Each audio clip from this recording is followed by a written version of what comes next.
बिस्मिल्लाहिर्रहमानिर्रहीम। अस्सलाम वालेकुम। मैंने पूछा, आज़म चाचा, कल मेरे घर में अफ्तारी है।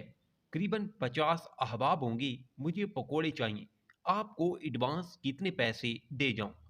चाचा जी ने मेरी तरफ देखा और सवालिया नज़रों से मुस्कुराए। कितने पैसे दे सकते हो? मुझे ऐसे लगा जैसे चाचा जी ने मेरी तौहीन की है। मुझे एक अरसा से जानते हुए भी ये सवाल बेमहल और तहज़ीक थी। मैंने असल कीमत से ज़्यादा पैसे निकाले और चाचा जी के सामने रख दिए। चाचा जी ने पैसे उठाए और मुझे देते हुए बोले, वो सामने सड़क के उस पार उस बूढ़ी औरत को दे दो। कल आकर अपने समोसे पकोड़े ले जाना।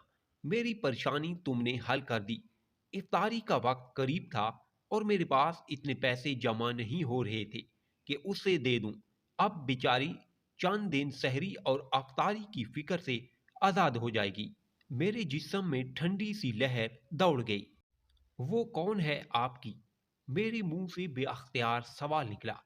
चाचा जी तप गए। वो मेरी माँ है, बेटी है और बहन है।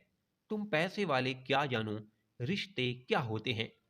जिन्हें इंसानियत की पहचान नहीं रही, उन्हें रिश्तों का भरम कैसे होगा। पिछले 3 घंटे से खड़ी है, न मांग रही है, न कोई दे रहा है। तुम लोग भूखा रहने को रोजा समझते हो और पेट भरे रिश्तेदारों को इफ्तार करा के समझते हो सवाब कमा लिया। अगर रोजा रख के भी एहसास नहीं जागा तो ये रोजा नहीं, सिर्फ भूख है। भूख। मैं बोझल कदमों से उस बुढ़िया की तरफ जा रहा था और सोच रहा था, अपने ईमान का वजन कर रहा था। ये मेरे हाथ में पैसे मेरे नहीं थे, गरीब पकोड़े वाले के थे। मेरे पैसे तो रिश्तों को अस्तवार कर रहे थे। चाचा जी के पैसे अल्लाह की रजा को हासिल करने जा रहे थे। मैं सोच रहा था, उस बुढ़िया में माँ, बहन और बेटी मुझे क्यों दिखाई नहीं दी। ऐ काश मैं भी चाचा जी की आंख से देखता।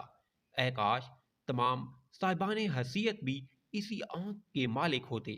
अपने से ऊंचे लोगों की खुशामद में अफ्तारियां देने की बजाय गरीब के घर राशन खरीद कर दे दें। उनके रोजे सुकून से गुजर जाएंगे। अगर आप चैनल पर न्यू हैं तो चैनल को सब्सक्राइब करें और वीडियो को शेयर ज़रूर करें।